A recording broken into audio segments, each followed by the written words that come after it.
Hey guys, so yeah, we turned these lambs and kids out on a different place, just adjacent to where we had them there. Well, you've seen this before. We got the loafing shed. We had the feeders out here in the winter. Well, the across the fence we had the Sorghum Sudan, and we got a frost the other night. And so the day before we'd moved them off because they were predicting frost, and you get that Prussic Acid poisoning that, well, it's deadly to them. Hope you got them off if you've had a frost or had them grazing on that. Cattle the same way. Anything, you keep them off for a couple weeks, then you can turn them back on, and they're fine, but it just has to get away, you see.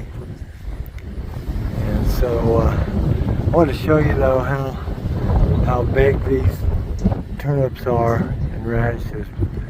And there's oats in here too, but turnips and radishes about ate them, about crowd them out. So there's a O'Brien post I stuck in there so you get an idea how tall they are now. And you know, I'll show you down there in the far end of the field down by those power lines, and that used to be the best part of the field when we farmed this field, but you couldn't grow anything up here. But we've grazed this for the last, I don't know, 6-7 years maybe, and they hang out up here closer to the water, closer to the loafing shed, and so we probably feed more hay up here. We try to spread it out, but if the weather's bad, we're going to feed them close to shelter. So that's the only thing I can tell you is that the animals up here, the manure that they leave, the hay that's fed up here, it's done this. Like I said, this soil, yeah, it was always really poor for a couple of terraces down, and then when you about got to those power poles there, those power lines, that was the better end of the field from there onto the hedgerow, the trees that you can see there. And I'll show you that here in a minute. We'll go down there. But yeah, this is tremendous, and they're eating away at it. Look at them go.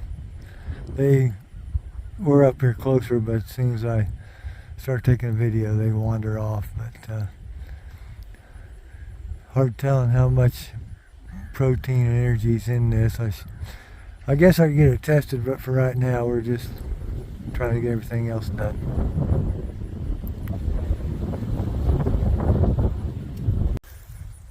Yeah, look at some of these big old radishes. I guess I don't know if that's some we pulled up to look at.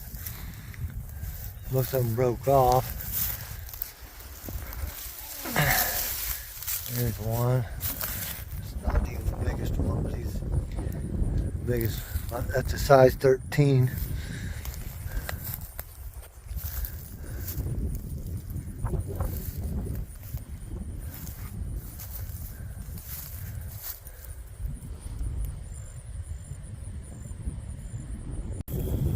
So this is well, the other end of the field, to be the north end. And when we farmed this piece of ground, this was always a better farm ground. The south end up there was not as good. But look how these radish and turnips and oats did here. They're just, there's one, I didn't even have to get the spade. I could just pull it out of the ground. There's one foot beside him. Barely there. Turnip.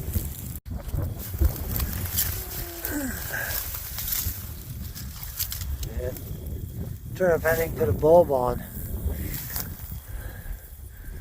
So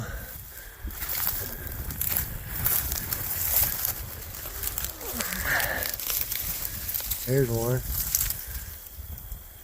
A little bitty eating turnip. So we moved the feeders around there last winter. But I'll just say that the animals spent more of their time up there close to the loafing shed, close to the water. And when the weather was bad, of course, we fed them up there close to that too. So that can be the only reason I know that those turnips and radishes are just really enormous up there. And I almost crowded out the oats, but there's oats up there and they're really tall. Yeah, you can see here it just didn't get much. So it's organic matter, water holding capacity. This hasn't been fertilized. None of this has been since, let's see, last year we grew some oats out here and we did put a little bit of nitrogen on those, but no P and K. But yeah, you can just see for yourself what feeding animals on your ground does for you.